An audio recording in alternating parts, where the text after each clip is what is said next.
Welcome to this presentation on the Equity and Excellence in Gifted Education Act. My name is Christopher Vian, and I am the current president of the New Mexico Association for the Gifted.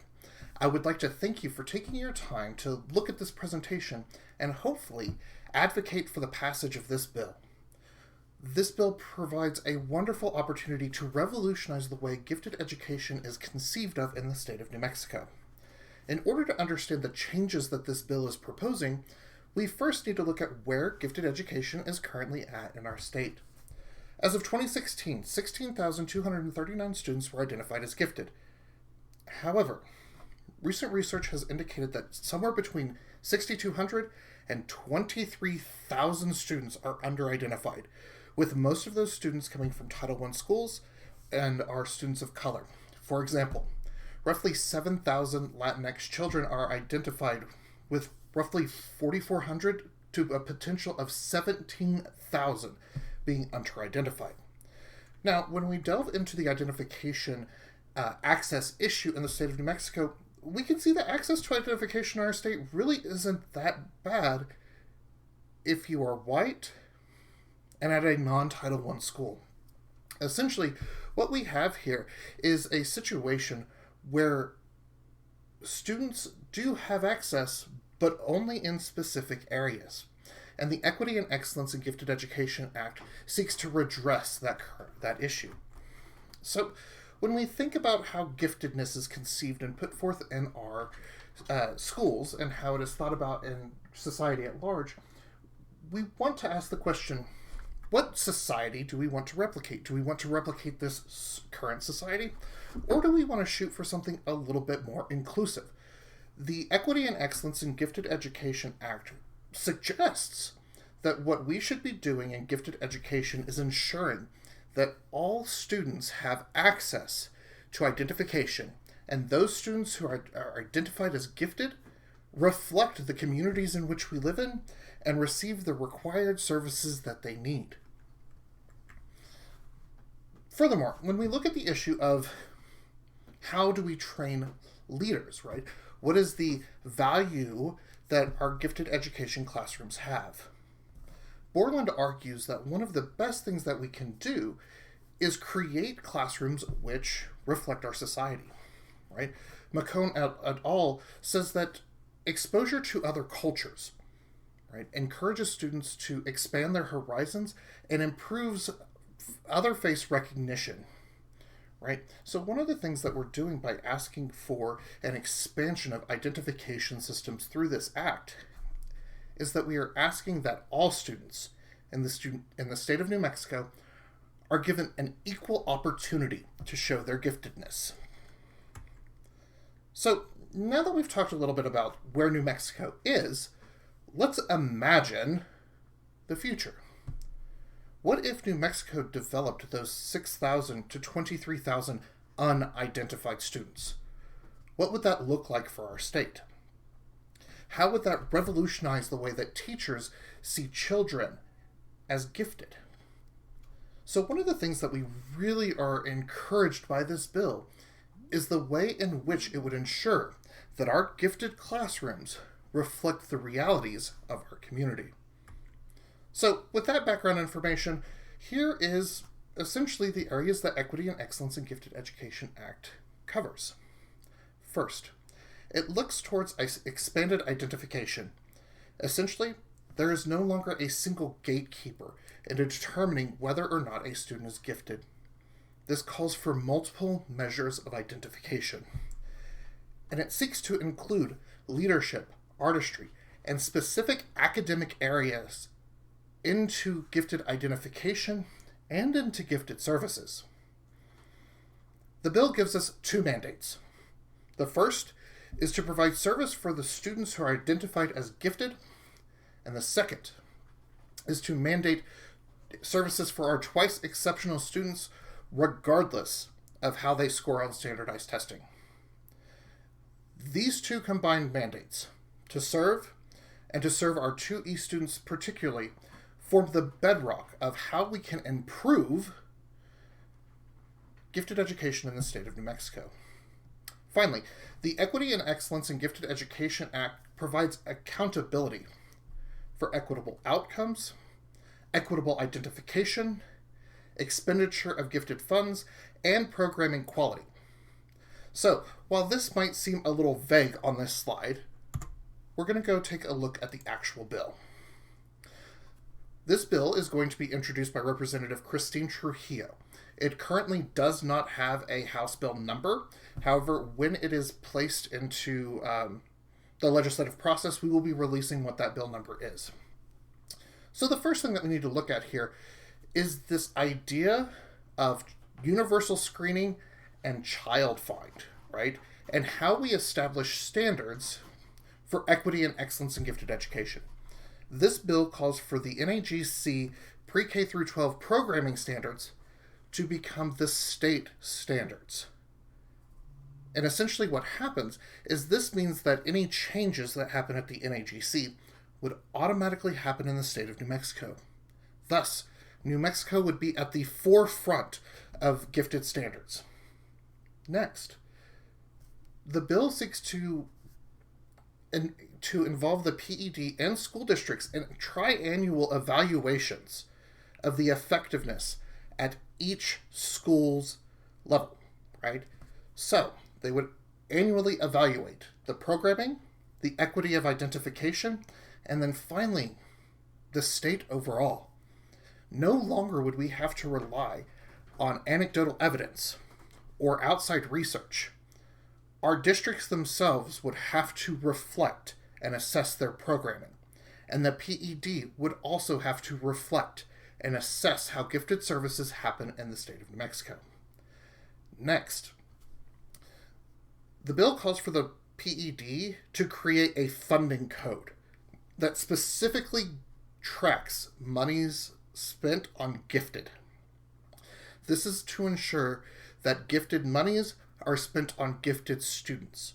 No longer would gifted funds be placed into the general fund to be lost forever. Instead, they would be given a specific code that would allow us to track how that money is being spent. And then finally, part of the state accountability programming reporting would not just be how money is being spent. It would also include equity of racial, ethnic, socioeconomic, linguistic, and disability group participation in gifted education, and that wouldn't apply just to districts. That would apply to the PED itself. Then in this part here, we're talking about using universal screening and child find in order to ensure that all students are given the ability to show their giftedness. Districts would have to develop policies and procedures to allow any student who may benefit to receive academic acceleration and enrichment in a timely manner.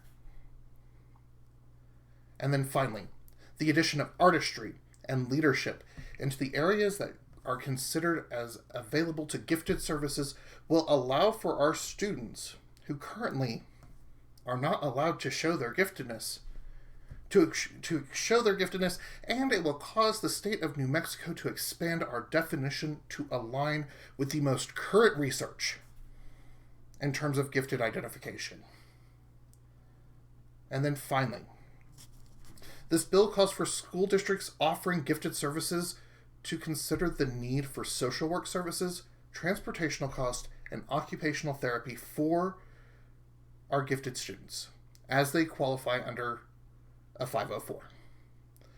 Essentially what this does is this ensures that our students are not discriminated based on disability or socioeconomic status. And then finally, this bill seeks to ensure a appeal and due process procedures that are given to our gifted students.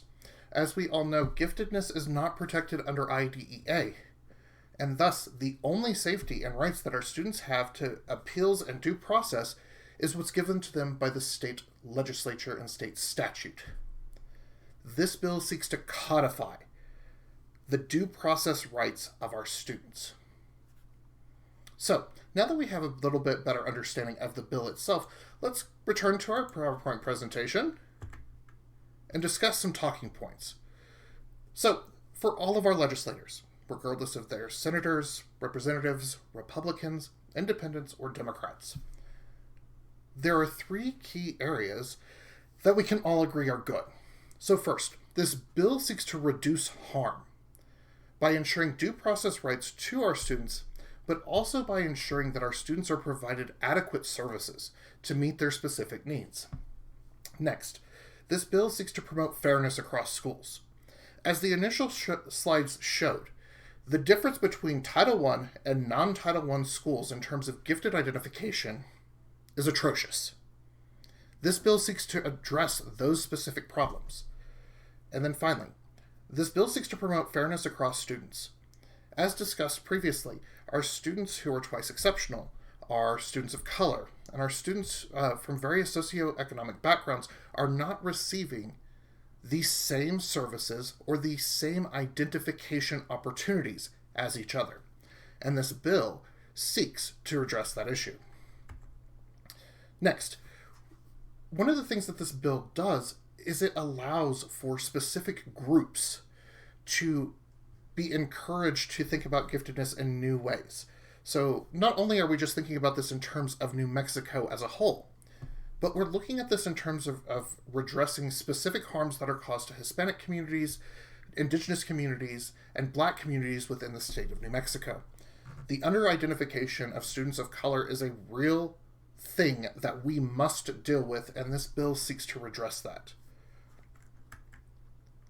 For those who care about diversity, right, this bill ensures cultural, racial, socioeconomic, and linguistic diversity in identification processes and seeks to ensure that all students, regardless of where they fall, have equal opportunity to be identified as gifted and to receive gifted services. Now, several of your legislators might be asking, well, what is this going to cost? What's interesting about this is because it increases transparency on how gifted monies are spent, it's actually cost beneficial, right? If we are able to see where funding goes, we can more efficiently encourage districts to use funding to maximize the gifted services that they provide. So, what can you do? Our next steps is to contact your local legislators. Ask them to be co-sponsors with Representative Christian Trujillo. Ask them to be supporters of this legislation. The more that our legislators hear from us, the more likely that this bill is to pass. Next, promote this bill on social media.